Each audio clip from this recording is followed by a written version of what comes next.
In a world teetering on the edge of oblivion, Setsuna Cromwell emerges as a beacon of hope, leading a band of heroes against the malevolent force of Vindrake. Despite their valiant efforts, Vindrake's power proves overwhelming, leaving Setsuna as the sole survivor. Faced with defeat and regret, Setsuna seizes the chance to rewrite history, using the Jewel of Time bestowed upon him by his headmaster. Determined to alter his fate and that of humanity, Setsuna chooses to pursue the path of close combat magic, recognizing it as the key to challenging Vindrake's tyranny. With newfound resolve, Setsuna diligently trains, earning the trust and support of his allies as he prepares for the ultimate showdown against Vindrake, knowing that the fate of the world rests upon his shoulders. Monsters are seen flying and crawling all over the land. There are dragons, giant spiders, goblins, and all sorts of monsters everywhere. The sky is shrouded in ominous red clouds of destruction, and mankind has been brought to the brink of extinction. Just when it seems the situation couldn't get any worse, the malevolent deity descends from the skies. His name is Vindrake, and he does not seem to be in the mood to let anyone escape. Holy smokes, he totally reminds me of Vilgax, when he absorbed Dagon's power in the Ben 10. Ultimate alien finale. The monster army appears to be under the command of Vindrake, who directs them to annihilate all on sight. Dead bodies of humans are seen piled up everywhere. As the monsters continue their rampage, all of a sudden, a powerful magical blow blasts off a large group of them. It appears that humanity still has some hopes left. The 5 strongest mages of all time still stand to face off against the monster army and the evil deity commanding them. The party of the valiant heroes is led by Setsuna, who has gained the title of the most powerful magician in the world. Setsuna possesses the long-range spell-casting crest and has mastered long-range combat and sorcery. Under Setsuna's command, all of the heroes prepare their magic spells, casting intricate circles to unleash powerful attacks, aimed at decimating the monster army. Setsuna himself calls upon the evil deity Vindrake, warning him of impending defeat. Utilizing compound chanting, Setsuna combines all 6 magic attributes to conjure a devastating elemental burst attack. The red-haired hero rallies their comrades to support Setsuna, and together they unleash their full force against Vindrake. Despite their efforts, they find themselves stunned as Vindrake stands unscathed, his massive form untouched by their assault. Determined to press on, they continue their incantations, hoping to find a weakness in the evil deity's defenses. Setsuna intervenes, urging caution and suggesting they analyze why their attacks are being nullified. Through careful observation, Setsuna realizes that Vindrake is simply dispelling their attacks with ease. Vindrake taunts the heroes, deriding their efforts as feeble and calling them miserable squirming insects rotting his garden. The heroes are plunged into despair because their spells prove ineffective against the evil deity. Turning to Setsuna for guidance, they hope he might have a solution. However, Setsuna himself is overwhelmed, grappling for any strategy that could turn the tide. As he contemplates, the monster army strikes from behind, grievously injuring the red-haired hero. With their mana depleted and death looming, the others plead with Setsuna for aid. But before he can respond, his allies are mercilessly slaughtered before his eyes. Fueled by desperation, Setsuna channels all of the elemental magic attributes and unleashes a powerful attack. Yet, before he can fully react, Vindrake materializes behind him, delivering a devastating blow of dark magic. Setsuna, deeply wounded and coughing up blood, summons the strength to rise, clutching his injured arm. The world around him is ablaze, littered with the lifeless bodies of humans. With a heavy heart, he pounds his fist into the ground, mourning humanity's defeat. Despite Vindrake's taunts, Setsuna refuses to surrender hope. Drawing on his dwindling mana, he confronts the devil entity in close combat, infusing his fists with magical energy. With a powerful blow, he breaches Vindrake's defenses, surprising himself with the damage inflicted by his seemingly low-level magic. Realizing that close combat was his only chance against Vindrake's magic dispel, Setsuna knows that his expertise in long-range combat renders him virtually useless in his current state. Vindrake calls him an insect and is about to kill Setsuna for good. But before Vindrake can launch his attack, a blue light shines from Setsuna's necklace. It appears that Setsuna has activated the Necklace of Rebirth, a gift from his headmaster. Setsuna recalls his headmaster telling him about the jewel of the necklace. He remembers that the necklace holds the power of the spirit of time and can grant him the opportunity to undo past regrets, to rewrite history itself. Perhaps Setsuna's headmaster had foreseen these dire circumstances, and thus bestowed the necklace upon him. Reluctant at first, Setsuna recalls how his headmaster urged him to keep the necklace for moments of regret. Holding the necklace tightly, Setsuna laments not focusing on close-range magic when he had the chance. Determined to emerge victorious in the next encounter with the evil deity, Setsuna is enveloped in a brilliant light and finds himself transported back in time, 10 years prior, to a classroom at his academy. His friend Leo playfully slaps him, snapping Setsuna out of his daze. Setsuna is happy to see him and remembers that Leo went missing before the appearance of the evil deity and its army. Finding himself back in time, Setsuna vows to win against the evil deity and secure victory for mankind. Leo tries to snap Setsuna out of his daydreaming and tells him that they are in the middle of the Ceremony of Blessings. During the Ceremony of Blessings, individuals are granted the privilege of selecting a magic path to pursue, a decision that shapes their future mastery of the arcane arts. Once chosen, this path cannot be altered. Setsuna is a well-known genius in his academy, who is known to have an affinity for every magic path. As it is his turn now, the professor asks him to choose the magic path he wishes. Last time, Setsuna chose the long-range magic path, a decision that made him the strongest mage globally, given the advantage of finishing off opponents from a distance. However, this choice led to his downfall at the hands of Vindrake. Determined to alter his fate, Setsuna now embraces the close combat magic path. Setsuna's decision to embrace the close combat magic path shocks everyone, considering his exceptional affinity for all magic paths. Many, including his professor, attempt to dissuade him, warning that this choice could lead to his downfall. They liken it to going into battle armed only with a stone axe, against opponents wielding bows and arrows. Despite the warnings, Setsuna remains resolute in his determination to defeat the evil deity Vindrake. He sees the least chosen path as his best chance at victory, even if it means forsaking the conventional wisdom of the pros. As he commits to this unconventional choice, a crest appears on his hand, limiting his potential to master close combat magic alone. Setsuna feels a surge of determination as he sees an opportunity to alter the course of destiny. However, the reactions around him are far from jubilant. His professor, Cyrus Arclight, is visibly incensed. Slamming shut a book, Cyrus reveals his disappointment, having harbored hopes of passing on his vast knowledge to Setsuna, had he chosen the path of long-range magic. With a hardened resolve, Setsuna pays little heed to Cyrus' outburst. He understands that fleeting fame and glory pale in comparison to the impending threat posed by Vindrake, whose reign of terror could devastate the world within a decade. Setsuna reflects on his past experience with Professor Cyrus's knowledge, realizing its limited practicality in combat situations. Now, his primary concern is how to swiftly develop his skills in close-range magic before Vindrake's anticipated arrival. Amidst the commotion, an announcement instructs all students who have undergone the ritual to proceed to their designated classrooms. However, Setsuna finds himself at a loss as he searches for the location designated for close combat magic. Leo, his usual companion, is nowhere to be found, having likely already departed. Setsuna attempts to seek guidance from other students, but in a frenzy of activity, his choice of magic path renders him invisible to their hurried gazes. Setsuna notices a stark difference in the way people treat him. After choosing a different magic path, realizing that his decision has inadvertently altered his social interactions. Undeterred by the avoidance of his peers, he resolves to find the location of his class on his own. While navigating through the campus courtyard, Setsuna unexpectedly stumbles upon a confrontation. 3 bullies are taunting a girl who is desperately attempting to evade their fireball attacks in an effort to retrieve a precious brooch given to her by her mother. The bullies arrogantly assert their superiority, claiming that the mana-storing magical tool is better suited in their hands than in the possession of a commoner like her. Observing the crest on their hands, Setsuna discerns that the girl is a student of the close-range combat magic department, while the boys harassing her are from the long-range department. Taunting her for her perceived weakness in close combat, the bullies challenge her to reclaim the brooch by force. Close-range combat magic primarily enhances physical abilities, allowing users to evade some attacks, but struggle with closing the distance.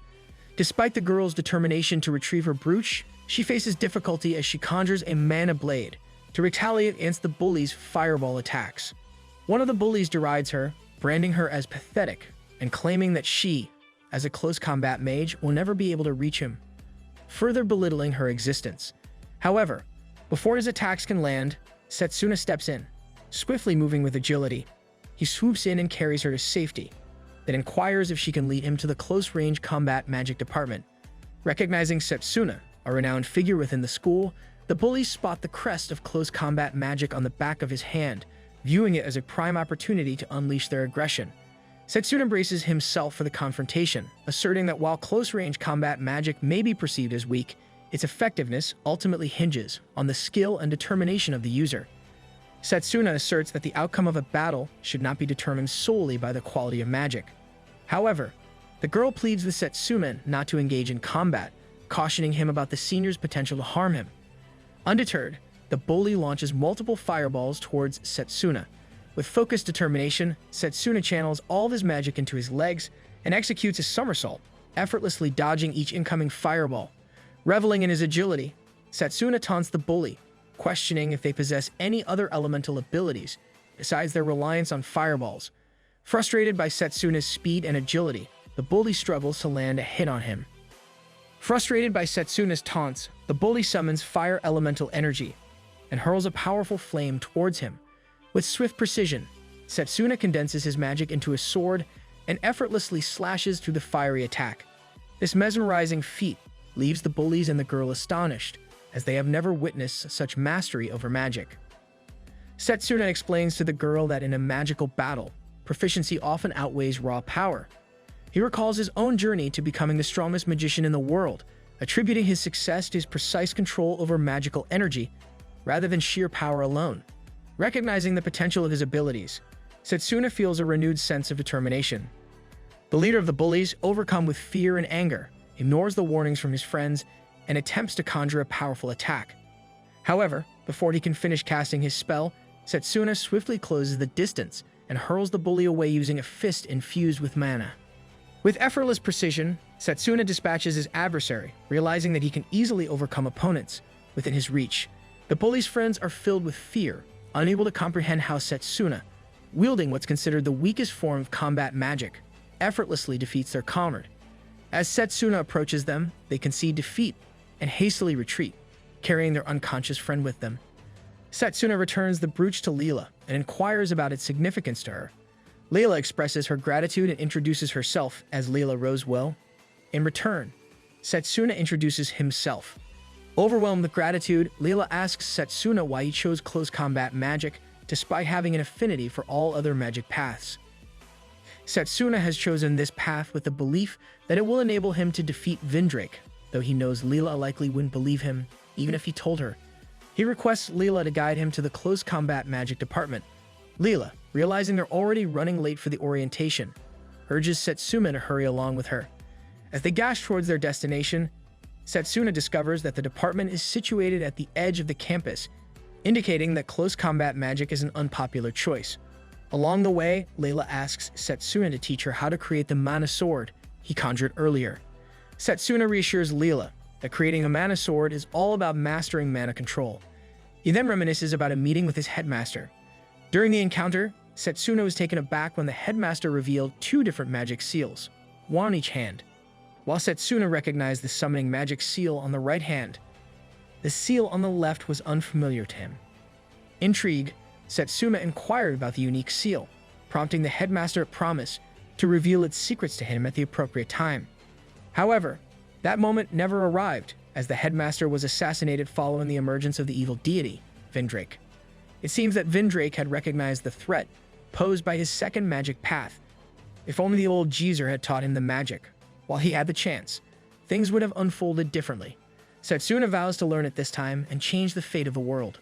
Recalling his past memories as they sprint towards the department, Setsuna and Leela finally reach the entrance door.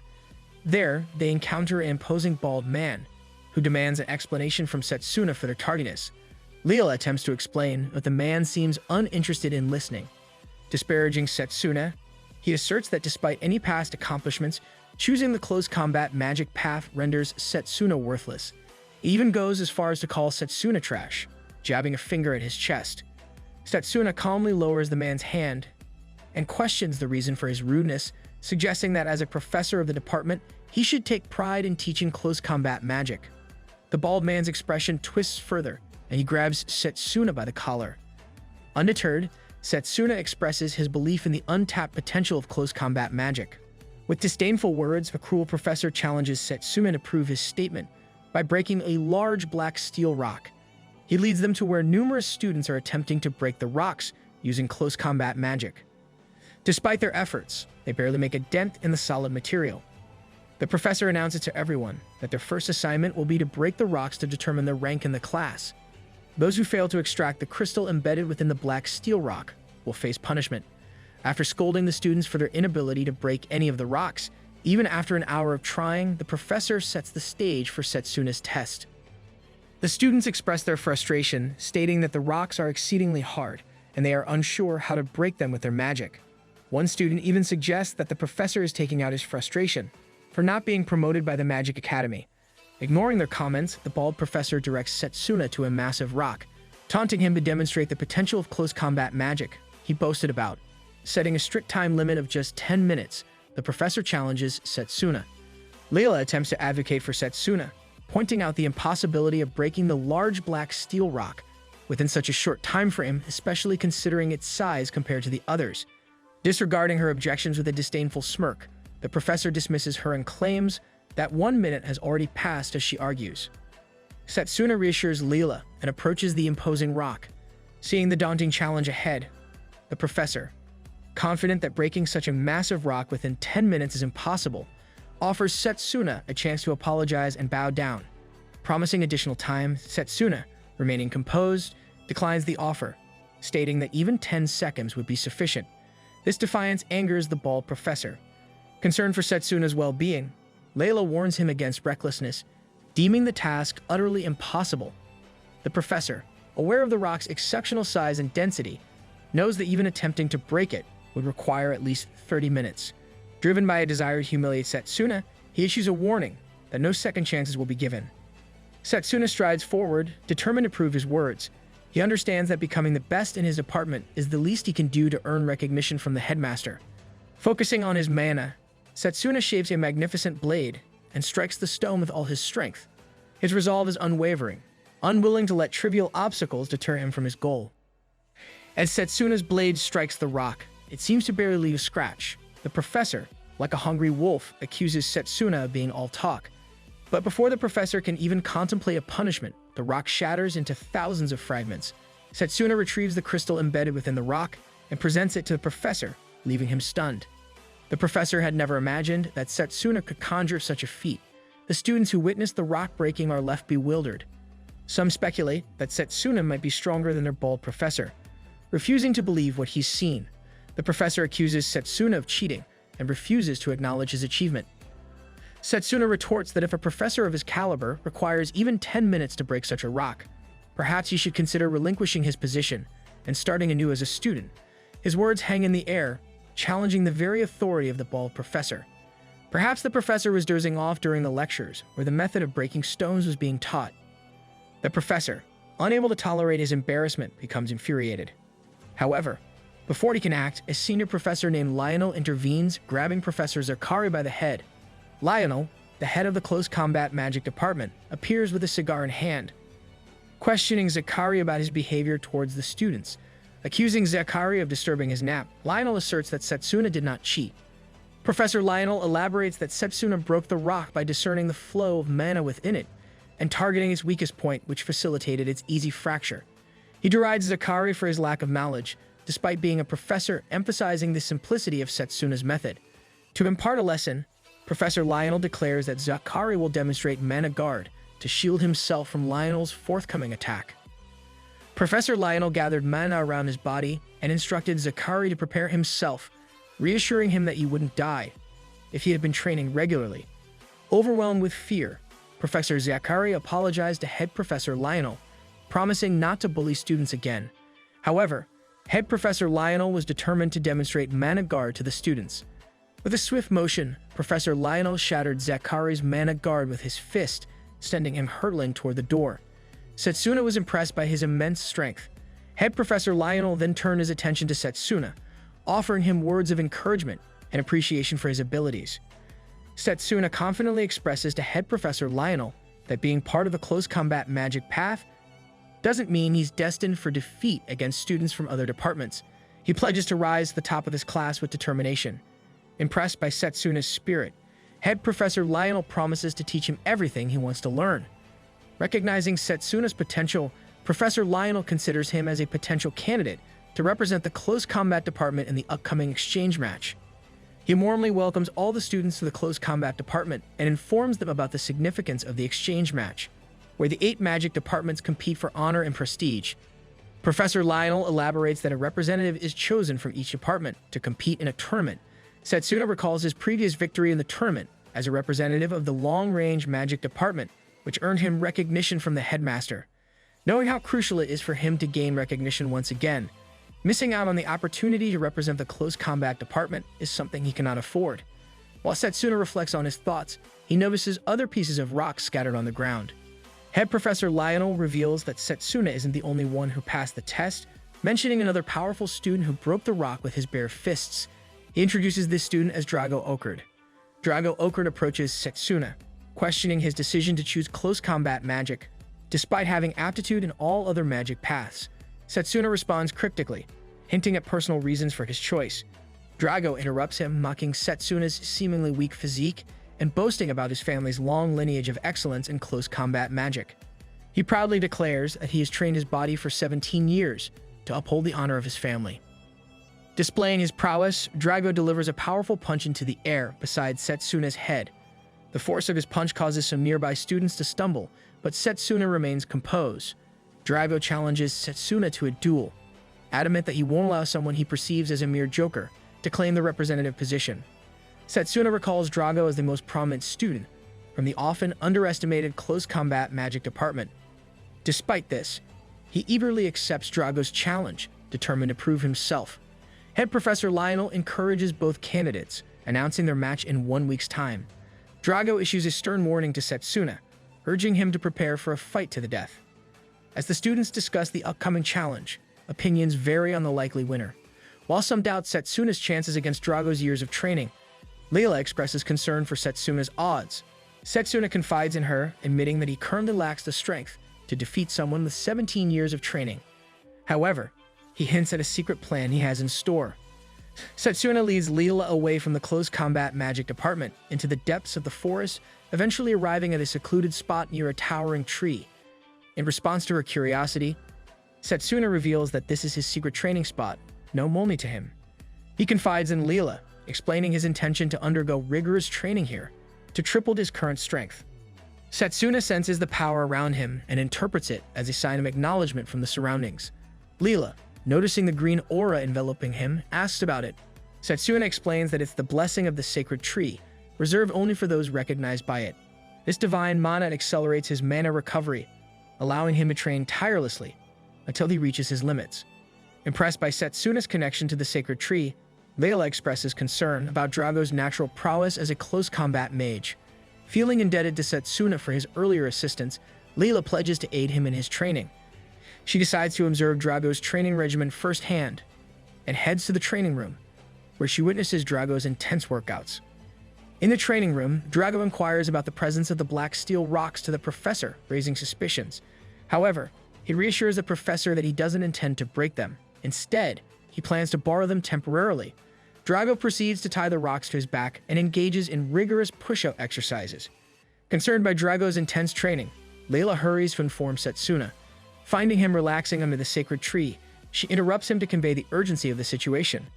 Leela shares her apprehensions about Drago's extreme regimen, emphasizing that it's no time for leisure. Setsuna reassures Leela, explaining that everything is proceeding as planned. He elaborates on the concept of physical reinforcement, likening it to how one can enhance their hands or feet by focusing on them, similarly boosting memory by focusing on the head. Setsuna clarifies that he wasn't idling away, but studying techniques to enhance his training. Having absorbed the techniques from the book, Setsuna embarks on applying them practically. Leela marvels at Setsuna's rapid progress, expressing her disbelief at the speed of his training. However, Setsuna, feeling the pace is sluggish, pushes himself harder. In his fervor, he overextends and stumbles, injuring his hand badly. As Leela frets over his injury, Setsuna reassures her, demonstrating how he can heal his body with just a bit of focus. He explains that this method is crucial for rapidly strengthening his body. Setsuna understands that facing Drago will require more than shortcuts.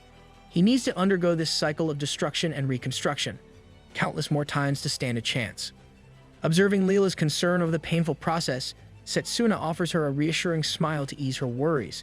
The intensity of his training triggers memories of his time in the orphanage, where his struggles with magic were marked by repeated failures and slow progress. Despite the setbacks, he persisted, gradually improving step by step. Setsuna reassures Leela that enduring this pain will be worthwhile if it means becoming stronger. Over the course of the week, Leela trains alongside Setsuna, impressed by his relentless dedication. Despite rumors suggesting that Setsuna relies solely on talent, Leela witnesses his unmatched determination and effort. As the day of the match dawns, Drago acknowledges Setsuna's courage for not evading the challenge. Setsuna exudes confidence, determined to emerge victorious and secure his position as the representative. Head Professor Lionel assumes the role of referee, signaling the start of the match. Setsuna charges forward, unleashing a flurry of punches and kicks, but Drago effortlessly deflects them with his mana guard. Drago retaliates with a powerful counterattack, forcing Setsuna to swiftly dodge, knowing that even a single blow could spell defeat for him. The spectators are captivated by the intensity of the duel, surprised to witness such skill from newly enrolled students. As the battle escalates, Setsuna finds himself pushed to the brink, relying mainly on his mana guard for defense. Drago taunts Setsuna, questioning if defense is all he's capable of and belittling his strength. As the battle intensifies, Leela grows increasingly concerned, witnessing Setsuna seemingly outmatched by Drago, despite his rigorous training. However, Head Professor Lionel, keenly observing the fight, notices something that others overlook. Setsuna is not merely being pushed into a corner, but is skillfully deflecting Drago's attacks, using precise mana control. Meanwhile, Drago, fueled by his determination to rewrite his family's history of humiliation in close combat, conjures a mana blade with a newfound seriousness. Setsuna, realizing the gravity of the situation, summons his own magic blade, preparing himself for the clash that will determine his fate. The clash of the two magic blades reverberates across the field as Drago launches a powerful aerial attack, which Setsuna narrowly dodges, reflecting on their shared struggles and the discrimination they face for choosing close combat magic. Setsuna questions whether their goals extend beyond mere validation. With a surge of determination, Setsuna seizes a momentary opening and shatters Drago's mana blade. Despite Drago's attempt to retaliate with mana-fueled punches, Setsuna deftly evades and swiftly maneuvers behind him, leveraging the physical boosts on his feet. With a flurry of strikes, Setsuna presses the advantage, forcing Drago onto the defensive and turning the tide of the battle in his favor. Head Professor Lionel observes the battle with keen interest, noting Drago's remarkable offense and defense, yet recognizing Setsuna's mastery and mana control as the pivotal factor. Setsuna persistently seeks an opportunity amidst the intense exchange of blows. Empowered by the escalating tension, Drago channels all his mana into a devastating attack.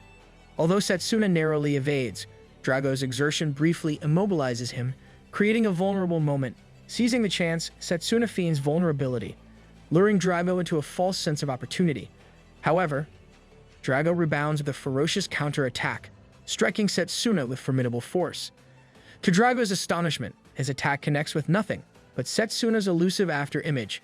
With remarkable agility, Setsuna vaults into the air, executing a graceful somersault before descending swiftly to deliver a decisive strike upon Drago. As Setsuna extends his hand to help Drago rise, the defeated opponent, though battered and bruised, acknowledges Setsuna's strength and resolve. Drago questions Setsuna about his motivation for fighting and striving to become stronger.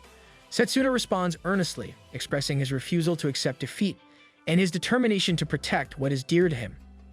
With a newfound respect for Setsuna's tenacity, Drago accepts Setsuna's outstretched hand, signifying his defeat with grace. He acknowledges Setsuna's strength and reputation, acknowledging that Setsuna truly lives up to his renown.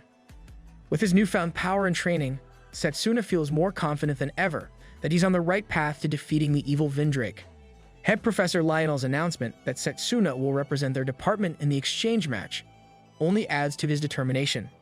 As the days pass by, Setsuna focuses on refining his skills and strategies, preparing himself mentally and physically for the upcoming challenges.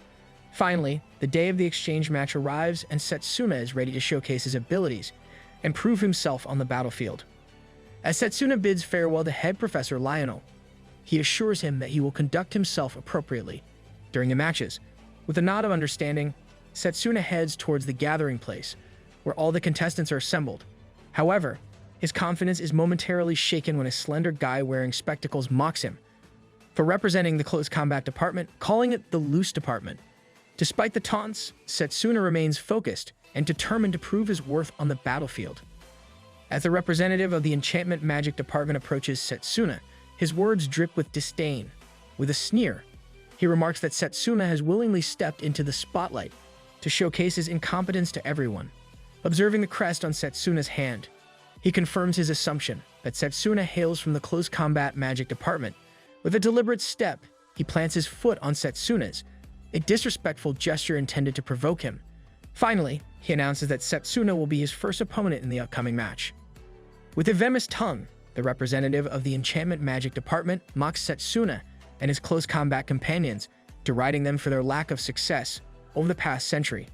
He spews insults, deeming the entire department worthless and suggesting that Setsuna spend his days isolated, honing his muscles in obscurity. In response, Setsuna counters the disrespect by mirroring the gesture, pressing his foot firmly against the representative's foot. With a sharp retort, he questions if such crude behavior is customary in the enchantment magic department's greetings. It's only fair that he faces these consequences. Wouldn't you agree? Setsuna challenges him, saying at this time the close combat department would win, irrespective of the past losses. The representative from the enchantment magic department recoils with pain. His outburst is met with a stern warning from the headmaster. Setsuna senses a familiar echo of events from before, a feeling of déjà vu that hints at the convergence of past and present. Amidst the tension, the headmaster's intervention brings a temporary calm as everyone prepares to greet him. Carol, a determined summoner with distinctive pink hair, pledges her commitment to excel in the upcoming exchange matches. Setsuna recalls their previous encounter, acknowledging her formidable skills, and resolves to approach the situation with greater caution this time around. The headmaster extends his congratulations to all the participants for earning their spots in the exchange match as representatives of their respective departments. He inquires if they are familiar with the format of the exchange matches and proceeds to provide a brief explanation. Each match, he clarifies, will be conducted in a one-on-one format, with opponents selected randomly for each participant. The headmaster proceeds to announce the pairings for the initial rounds. The first match will feature a showdown between the close combat magic and enchantment magic representatives.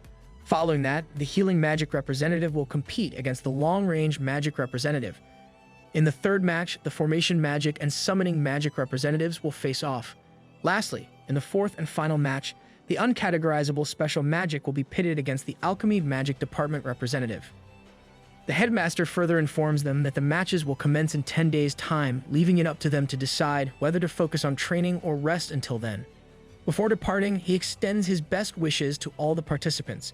Setsuna sees this as his only opportunity to speak with the headmaster. He quickly approaches the headmaster and introduces himself, expressing a request. Setsuna asks the headmaster to teach him about his unique magic, if he emerges victorious. The headmaster politely responds, noting that since Setsuna is from the close-range magic department, learning summoning magic might not be particularly beneficial for him. Setsuna clarifies that he doesn't want to learn summoning magic, but rather the other magic that the headmaster possesses. The headmaster is taken aback and adopts a serious expression. He inquires about how Setsuna knows about such a secret. Setsuna feels the weight of the headmaster's mana, but he's resolute in his determination to harness this second magic for his battle against Vindrake. Although he can't disclose his exact motivations, Setsuna suggests that the headmaster would be pleased if the close combat magic department were to achieve victory after such a long drought, potentially reshaping perceptions. The headmaster shoots Setsuna a piercing glare, questioning if there's a hidden agenda at play. However, he relents and agrees to instruct Setsuna in the second magic upon winning the championship. With a warning about the challenges, the headmaster leaves Setsuna to ponder the task ahead. Setsuna expresses his gratitude and assures the headmaster that he'll exert his utmost effort to secure victory in the competition. After their conversation, Setsuna takes his leave and finds a bench to pass the time, enjoying a loaf of bread. Impressed by its flavor, he resolves to thank Leela for recommending it. As Setsuna ponders his preparations for the upcoming event, a sudden attack catches him off guard as a rock hand emerges, threatening his life. Reacting swiftly, Setsuna invokes Mana Guard to shield himself and leaps away from the bench. To his surprise, a rock golem emerges, seemingly summoned by the mysterious spectacle-wearing individual who lurks nearby. Failing to catch Setsuna off guard, the individual attempts to settle the score before the exchange match, summoning multiple golems in a fit of anger. However, he quickly reconsiders the consequences of his actions, realizing that being reported for bullying could have severe repercussions. Reluctantly, he dispels the golems, issuing a warning to Setsuna before departing hastily, leaving the situation unresolved. Setsuna acknowledges the considerable talent of the individual who summoned the golems, marveling at his ability to provide mana to multiple constructs while maintaining control over them. However, Setsuna feels a pang of disappointment upon seeing his dropped bread on the ground. The following day, during the close combat magic department session, Head Professor Lionel announces that they will analyze Setsuna and Drago's recent battle. Lionel prompts both Setsuna and Drago to identify their weaknesses. Drago admits to losing control of his mana and emotions, while Setsuna confesses to lacking basic power compared to Drago. The head professor commends them for recognizing their weaknesses, emphasizing that acknowledging flaws is the first step toward personal growth. Excited for the opportunity to practice and improve, Setsuna and Drago agree to the friendly match proposition by Professor Lionel. Leela, curious about its relevance to the upcoming exchange match, learns from the professor about Setsuna's first opponent, Noel, from the enchantment magic department. Setsuna anticipates a challenging bout, knowing that Noel's golems can serve both offensive and defensive purposes, making his fighting style akin to close-range combat magic. Under the guidance of Professor Lionel, Drago and Setsuna receive their respective tasks. Drago focuses on enhancing his speed, launching attacks from all angles, like golems in Noel's arsenal. Meanwhile, Setsuna trains to deflect and counter Drago's onslaught.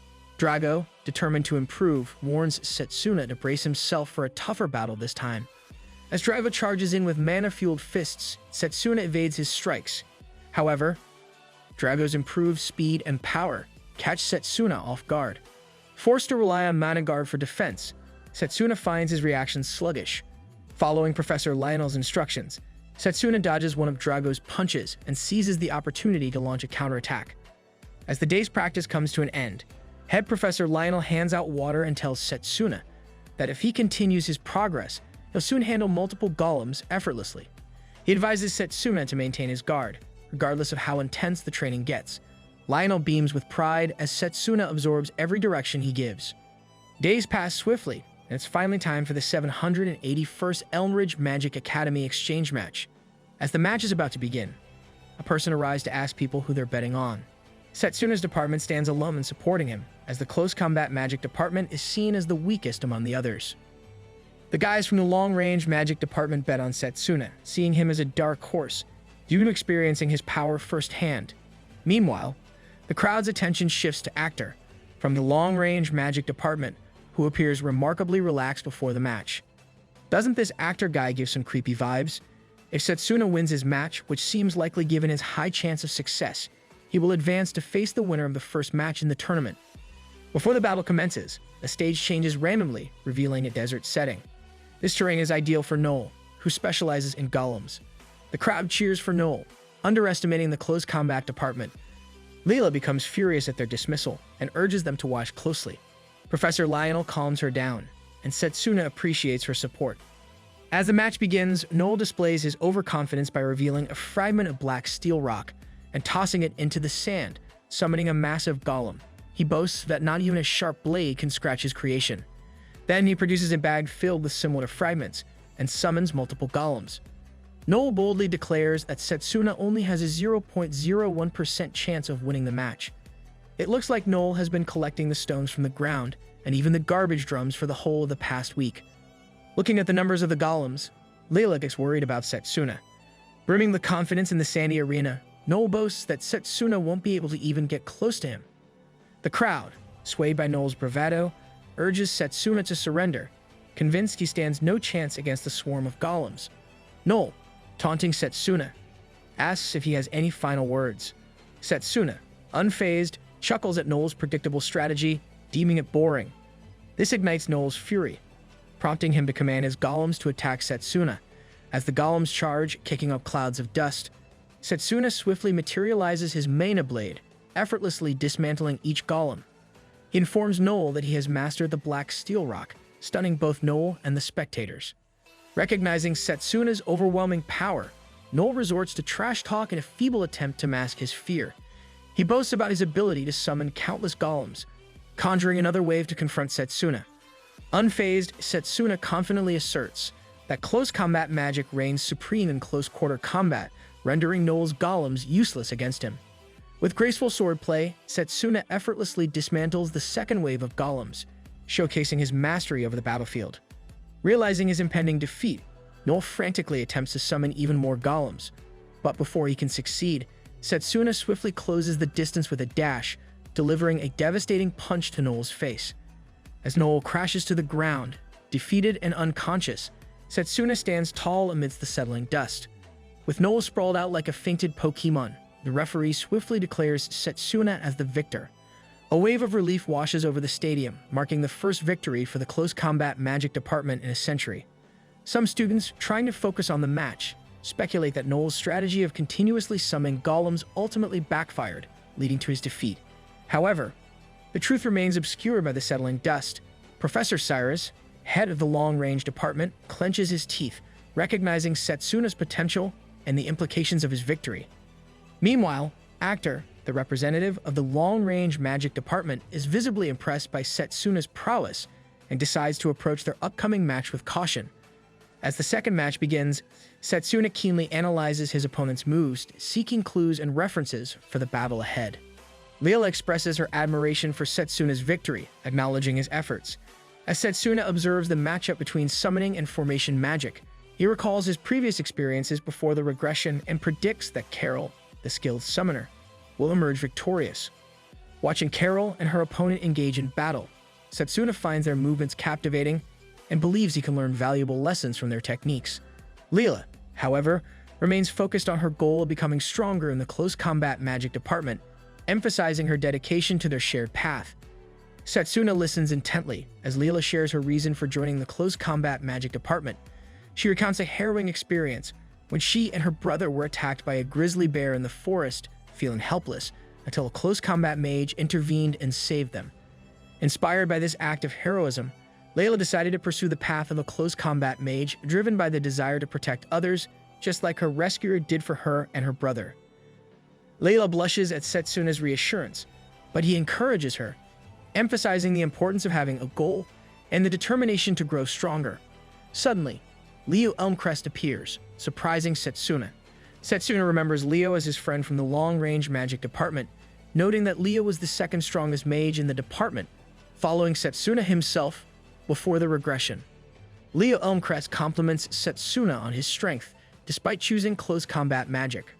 Then, he asks about Setsuna's relationship with Leela, prompting Leela to blush and excuse herself from the conversation. Setsuna is left wondering why she left so suddenly. Setsuna, curious about Leo Elmcrest not being chosen as a representative for the long-range magic department, asks him about it. Leo warns Setsuna to be cautious, explaining that Actor, their representative, is willing to resort to any dirty trick to win. Actor outsmarted Leo, securing the representative's spot through cunning means. It appears Actor has been plotting behind the scenes to win the entire tournament. As the tournament progresses, it's finally time for the first matchup of the second round. This time, the selected stage is a rocky place covered in lava, known as the Scorching Hell. Setsuna faces a disadvantage with the stage, as falling into the lava would mean immediate defeat or even worse, serious injury. Drago and head professor Lionel are visibly infuriated, suspecting foul play by the head of the magic department, who could easily manipulate such circumstances. In reality, the head professor wants to teach Setsuna a lesson for not joining his department, and he's willing to go to any lengths to do so. It wouldn't be surprising if Actor turns out to be some sort of pawn, manipulated by the head professor for this very purpose. Before the match begins, Leela pays Setsuna a visit in the resting chamber, where he's going through some books. Setsuna asks Leela not to touch the vase, cautioning her that it's likely a contact-triggered magic tool that absorbs mana from anyone who touches it. Leela is shocked and asks why Setsuna would keep something so dangerous on the table. Setsuna explains that he didn't put it there. It's actually the 7th trap set up to target him. Concerned, Leela asks if Setsuna is alright dealing with these traps. Setsuna reassures her, saying he's managed to evade all of them so far, so he doesn't see them as a serious threat. Setsuna tells Leela that he suspects Actor is behind these traps, and his cunning nature has left no trace behind. As they discuss this, there's a knock on the door and 3 children enter, offering Setsuna some flowers. One of the children, with gray hair, points to a room, saying that someone inside asked them to give the flowers to Setsuna. Leela wonders if this person is a fan of Setsuna's and questions why he didn't deliver the flowers himself. The children explain to her that the person was feeling embarrassed, so he sent them instead. However, when the little girl holding the flowers sniffs them, she feels dizzy and drops them. Setsuna quickly kicks the flowers away as far as he can. Leela, puzzled, asks him what's wrong. Setsuna explains that he noticed some spots on her neck. He recalls seeing similar spots on the battlefield several times before his regression. He suspects that the flowers were tainted with a poisonous grass called venom. Setsuna becomes furious at his opponent's despicable actions, especially for involving innocent children in his dirty tricks. He realizes the urgency of the situation and insists that they need to treat the children's condition immediately before it worsens and jeopardizes their lives. Setsuna contemplates the daunting task of finding a healer, knowing it won't be easy, especially with the children's conditions deteriorating rapidly. Concerned for Leela's well-being, he urges her to steer clear of the afflicted kids, likening their situation to a contagious plague. However, Leela insists on taking action and reveals a surprising solution. She takes out the magical brooch which was given to her by her healing magic mother. With a touch of the brooch, Leela's healing magic springs to life, gradually fading the spots from the children's skin. She explains that her mother had infused the brooch with her potent healing magic, instructing her to use it in dire situations like this, effectively transforming it into an emergency remedy. Setsuna expresses his gratitude to Leela before swiftly gathering the flowers and dashing away. Aware of the danger posed by the venom grass when it blooms, he is determined to dispose of it before it becomes too toxic. Understanding the risk of spreading toxins in populated areas, he avoids crowded places. As he hurries to his designated disposal spot, the toxins begin to seep into his body, but he presses on. Upon arrival, he summons his manhwa blade and swiftly shatters the grass into pieces, effectively eliminating the threat. Meanwhile, on the battlefield, spectators grow impatient, assuming Setsuna has fled. Just as the referee is about to declare a forced victory for Actor, Setsuna arrives, visibly enraged and in rough shape. Despite his condition, he adamantly refuses to forfeit, much to Actor's amusement, who mocks Setsuna's dire state. Actor taunts Setsuna, jokingly asking if his current condition is courtesy of the gift he sent him after the first round. Setsuna, consumed by rage, questions Actor's morality in battle, demanding to know why he involves innocent children. With a smirk, Actor denies any involvement in poisoning the gift. In a sinister whisper, Actor suggests that the children should be grateful for being useful to someone as esteemed as himself, further fueling Setsuna's fury. As the referee announces the start of the match, Actor takes the initiative, unleashing his storm ballet technique, but Setsuna swiftly evades it with his speed. Watching the match, Drago notes that Actor's mana appears unrefined. Despite Setsuna's purification of the venom grass poison, with the protection of the sacred tree, he hasn't had enough time to cleanse the poison within his own body.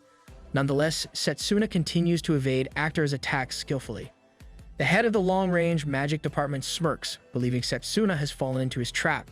With Setsuna's condition worsening by the second, he remains preoccupied with Leela and the children, hoping for their safety.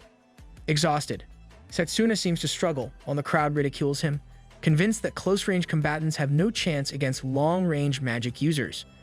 Exhausted and drained, Setsuna attempts to fend off Actor's relentless barrage of random attacks, using his mana guard. However, to his dismay, his mana guard unexpectedly depletes, leaving him badly wounded. Actor finds amusement in Setsuna's predicament, laughing at his misfortune. Setsuna, despite his injuries, questions Actor's motives, wondering why he hasn't finished him off yet. He points out that Actor's best strategy would be to overwhelm him with continuous attacks rather than simply provoking him. Setsuna demands to know what Actor is scheming. In response, Actor acknowledges Setsuna's astuteness, admitting that he didn't expect to receive a lecture on long-range magic. However, he appreciates Setsuna's observations and directs his attention to the ground around them. Actor reveals that he has been targeting the ground beneath Setsuna all along, indicating that he's not willing to take any unnecessary risks. The previous bully, who had placed a bet on Setsuna, is taken aback by Actor's hidden tactics, realizing that nobody had noticed what Actor was truly up to. As Actor prepares to deliver the finishing blow to Setsuna with his storm cannon, Leela suddenly appears, shouting to Setsuna that she and the children are safe from harm. Setsuna's relief is palpable, and a smile spreads across his face. Despite being pushed to the brink, he declares his comeback. Actor, puzzled by Setsuna's sudden resilience, questions how Setsuna has recovered from the poison. Setsuna casually reveals that there's nothing surprising about it. All he did was apply a physical boost. Throughout the battle, while dodging Actar's attacks, Setsuna has been actively stimulating his cells to break down the poison. He explains to Actar that while Actar was focused on chipping away at his footing, he failed to notice this simple yet crucial aspect. Had Actar managed to overwhelm Setsuna during this time, Setsuna would have undoubtedly lost the match. Actar warns Setsuna against being too confident, claiming there's nothing Setsuna can do at this stage. Upon receiving orders from the head of the magic department to finish off Setsuna, Actar launches his attack. However, Setsuna effortlessly repels it with his forged mana blade, as if it were a casual baseball match, much to the confusion and unease of the crowd. In a swift retaliation, Setsuna's own attack heads back towards Actar, but Actar easily nullifies it, boasting that he can effortlessly neutralize his own magic. Declaring victory for Setsuna, Actar prepares to end the match. However, Setsuna channels all his mana into his legs, leaping a great distance and launching a series of fierce attacks against his opponent. Enraged, Setsuna demands that Actar apologize to the innocent children he endangered. With this final blow, Setsuna emerges as the victor of the battle. But before any celebrations can begin, the ground beneath Setsuna and Actar begins to tremble and crack, causing both of them to fall. As they plummet, Setsuna notices Actar is unconscious and swiftly moves to save him. Before he can devise a plan to ensure their survival, Carol intervenes, using her summoning magic to summon Fenrir and rescue them both. She casually remarks to Setsuna that he would have survived even without her help, but Setsuna expresses his gratitude, acknowledging that she indeed saved him from imminent danger. Observing Carol's remarkable talent and strength in summoning magic, Setsuna realizes he will have to prepare for a formidable battle against her in the future. With Setsuna emerging victorious once again, the students begin to reconsider whether his previous victories were merely flukes. Even the headmaster appears impressed by Setsuna's performance.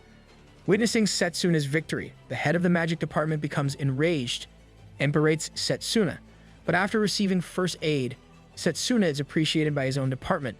Drago approaches Setsuna, having heard about his situation from Leela, and expresses his understanding of the challenges Setsuna faced to win the round. Despite his victory, Setsuna remains concerned about the safety of the children and asks Leela about their whereabouts, relieved to hear that they are resting in the infirmary. However, Setsuna's relief is short-lived as he suddenly senses an ominous aura filled with killing intent, lurking on the battlefield, prompting him to stay on guard. As the round comes to a conclusion, Setsuna realizes that there is only 1 week left until the final match, intensifying the pressure and anticipation for what lies ahead. Setsuna, feeling uneasy about the mysterious presence on the battlefield, requests a private meeting with his professor. Head Professor Lionel, curious about his reasons, asks Setsuna why he has called for him. Setsuna explains that he seeks guidance from Lionel, addressing his professor as Fist of Comet Lionel. Setsuna triggers memories for Lionel. Intrigued, Lionel questions Setsuna about where he learned of his old moniker, as it hasn't been used in ages. Setsuna recollects hearing the name during his time in the Magic Corps, before his regression. He reminisces about the rumors surrounding Lionel's legendary strength, tales of him supposedly defeating ferocious dragons with a single blow. Setsuna reflects on how, by the time he joined the army before his regression, Lionel had already retired, robbing Setsuna of the chance to fight alongside him. Setsuna humbly bows before his professor, expressing his eagerness to learn the secrets of Lionel's magic.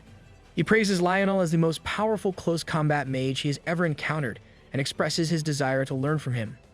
In response, Professor Lionel questions Setsuna about his motivation for seeking such extensive power, noting that Setsuna is already strong enough. Setsuna explains that he perceives his current power as insufficient and desires to train further to ensure he never loses to anyone, not even to a malevolent deity. Amused by Setsuna's determination, Lionel laughs and describes him as interesting. He accepts Setsuna's request, acknowledging that he would typically refrain from teaching such techniques to a young student whose body is still developing. However, due to Setsuna's insistence, Lionel agrees to impart his knowledge. Lionel gathers immense mana in his fist, incinerating the ground beneath them into ashes as he instructs Setsuna to pay close attention. He explains that the technique requires constant mana gathering, making it unsuitable for repeated use in one-on-one battles. Urging Setsuna to follow him, Lionel leads him to begin his training immediately. Meanwhile, The scene shifts to the representative of the summoning magic department, Carol. She is being congratulated by a mysterious figure, likely her professor, for advancing to the finals. He questions Carol about her confidence in winning, to which she responds that it hinges on luck. As she offers him another cup of tea and turns away, he discreetly produces a card, activating a crest or emblem on her neck. Setsuna's earlier observation of a dark aura emitting from the same person is noted. Suddenly, Carol becomes dizzy and collapses to the ground. It becomes apparent that the mysterious person intends to use the crest to ensure Carol's victory, suggesting that she may not have been capable of winning on her own. The scene returns to Setsuna, who has been vigorously practicing alongside his professor, Lionel. Lionel appears impressed, as he never expected Setsuna to memorize and practice all of his techniques in just a week. He reflects on his own training, which took 2 years of consistent effort to master. Lionel expresses appreciation for Setsuna's quick learning and dedication. As their training progresses, the time finally arrives for the final round of the exchange matches. The match is set between Carol, a shining star from the summoning department, and Setsuna, whom the students have dubbed the rising underdog. This time, the atmosphere is different. Many people are rooting for Setsuna, including the children he saved. As the stage for the final match is set, it takes place in some sort of ruins. A strong barrier surrounds the field to protect everyone from the potential dangers of the fierce battle. Leela is relieved that this stage doesn't seem to disadvantage Setsuna. Head Professor Lionel hopes she's right. Setsuna gazes at his headmaster and reminds him to keep his promise once he wins the final round. Carol joins the battlefield and wishes Setsuna the best of luck. With the referee's call, the match begins. Carol transforms her cute wolf spirit into a mighty wolf, and immediately after its transformation, Fenrir launches a powerful attack that Setsuna narrowly dodges. Setsuna analyzes the attack and realizes it has freezing properties akin to a blizzard. Carol praises Setsuna's impressive footwork and launches multiple attacks without giving him a chance to rest. Setsuna utilizes physical boosts to evade all of the attacks and successfully lands a hit on the beast's eye. Leela cheers, but Head Professor Lionel explains to her that summoned beasts are condensed mana, and Carol can heal such small wounds instantly. Impressed by Setsuna's skills, Carol commands her beast to activate the freezing stage skill, covering the entire battlefield in ice. However, due to the barrier surrounding the field, the freezing mana becomes trapped inside, turning the stage into a frozen battlefield. Meanwhile, the individual plotting behind the scenes observes the battle, anticipating the power of Fenrir's attacks in a frozen field. Setsuna acknowledges that, aside from range, endurance is another factor that puts him at a disadvantage. Determined to turn the tide of the battle, he decides to employ a technique he learned from his head professor Lionel. Unlike Lionel's skill, Setsuna has named his technique Charge Bullet. Despite Fenrir's relentless attacks, Setsuna remains on the defensive, preparing to unleash his counterattack. As the spectators, including the students and little kids, observe the match, they consider it impossible for Setsuna to emerge victorious against Carol. Even the children grow worried about Setsuna's chances. Professor Lionel realizes that Setsuna has chosen to use his Charge Bullet technique. Knowing that Charge Bullet typically requires time to be cast, and thus isn't suitable for one-on-one scenarios, Lionel ponders the possibility that Setsuna might change the outcome. With Setsuna's remarkable mana control, there's a chance he could charge his fists during the attack. Meanwhile, Carol senses Setsuna's strategy and decides to intensify her attacks, aiming to overwhelm him before he can execute his plan. Unexpectedly, Carol summons a second beast, Garuda, a phoenix-type creature, showcasing her remarkable talent in double summoning. With the second beast, she easily corners Setsuna, seemingly sealing his fate. However, just as it appears to be over for him, Setsuna summons his Main of Fists and hurls the beasts away. After deflecting her trump card, Setsuna declares that it's his turn to strike. But before he can unleash his attack, the magic crest on Carol's neck is suddenly activated by the mysterious individual. A dark aura envelops Carol, and she screams in agony. Sensing the sinister nature of the magic, Setsuna is overcome with fear, recognizing the aura as similar to that of the evil deity, Vindrake.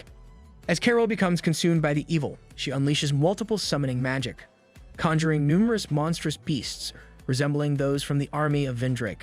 While the crowd cheers her on for summoning so many beasts at once, Professor Lionel grows increasingly worried, realizing that this mana isn't Carol's command.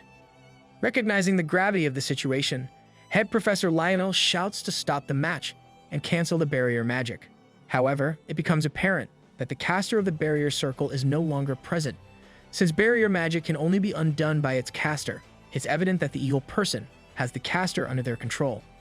As Setsuna attempts to trace the source of the malevolent mana, he finds himself overwhelmed by the onslaught of summoned monsters. Garuda, in a display of immense strength, shatters one of the pillars from the ruins and hurls it at Setsuna, rendering him unconscious and inflicting severe injuries. The evil individual smiles, confident that Setsuna will be unable to locate him and battle the summoned beasts simultaneously. Worry grips everyone, including head professor Lionel, as they witness Setsuna's dire situation. Lionel realizes that if this continues, Setsuna won't even have the opportunity to unleash his charge bullet technique, his only chance at turning the tide of the battle. With so much happening, one wonders where the principal is. Is he perhaps enjoying the spectacle with a bowl of popcorn in hand? Carol appears to be reaching her limit, and it becomes evident that if the curse on her isn't stopped soon, she may even lose her life. Struggling to maintain control over her own body, she weakly urges Setsuna to flee.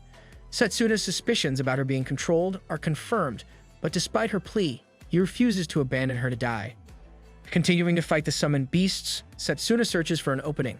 However, at this stage, Setsuna's mana reserves appear to have been depleted by more than half, which deeply concerns Professor Lionel. Lionel desperately searches for the barrier mage, hoping that Setsuna doesn't succumb to his injuries. As Setsuna is weakened and exhausted, a smaller beast approaches and savagely attacks his legs, leaving him badly injured. The evil individual, pleased with the turn of events, commands all the beasts to finish off Setsuna for good. The monsters obediently follow his orders and intensify their attacks. Fenrir, in a brutal display, crushes Setsuna's left arm with its sharp teeth, causing blood to spill profusely. Setsuna screams in agony, feeling helpless in the face of overwhelming pain and imminent death. It seems that all he can do now is succumb to his injuries miserably. Setsuna recalls his professor's teachings about the importance of fighting spirit against all odds. Drawing upon this resolve, he continues to charge his arm with mana, concealing his true intentions from the evil individual. Utilizing his mana fist, Setsuna strikes all the beasts at once, revealing that he has feigned injury to deceive his opponent. Taking advantage of the confusion, Setsuna lures the beasts into a single location, creating an opening. With a surge of determination, he channels all of his mana into his fist, unleashing the full force of his charge bullet technique. Setsuna unleashes the full force of his power, incinerating all of the beasts and vaporizing their mana. With swift determination, he rushes to save Carol. His heroic actions led to his victory being announced, not only in the match, but also in the entire tournament.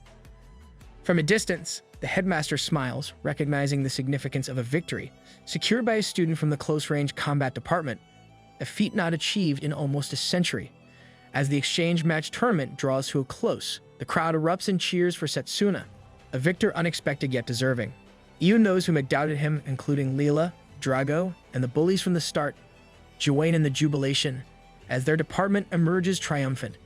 The evil individual, realizing he has underestimated Setsuna's growth, relinquishes his control of the formation mage. Lionel swiftly pinpoints the location of the mage, but the evil person departs before Lionel can reach him.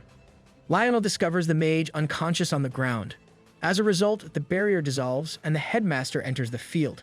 Setsuna informs him of Carol's situation, and the headmaster agrees, suspecting the involvement of a magic device. He assures Setsuna that the Magic Academy will handle the situation from there. The headmaster expresses his appreciation for Setsuna and assures him that he will keep his promise. He invites Setsuna to visit his chamber the next day. Setsuna is then taken to the medical room, where his wounds are treated. Despite appearing patched up on the outside, the healing mage warns Setsuna to be cautious, as his internal wounds have not fully healed and will require some time. As Setsuna receives treatment in the medical room, his friends and the children pay him a visit, inquiring about his well-being. Setsuna reassures them by moving his injured arm to show that he is doing fine. They congratulate him once again for his victory and declare him the pride of their department. As everyone takes their leave, head professor Lionel sits with Setsuna. He informs him that the formation mage has survived but was attacked and rendered unconscious. Additionally, Lionel reassures Setsuna that Carol is fine and will recover with some rest. Curious about Setsuna being specifically targeted throughout the tournament, head professor Lionel asks if Setsuna has any clues as to why.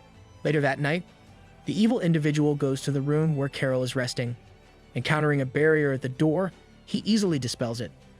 Intent on eliminating Carol first to erase any evidence, the evil individual prepares to attack. However, Setsuna swiftly intervenes, saving Carol from harm. Setsuna had already deduced that the person behind it all was his friend Leo all along. Reluctant to confront Leo in this manner, Setsuna realizes he has no choice but to face him now. This revelation also explains why Leo disappeared.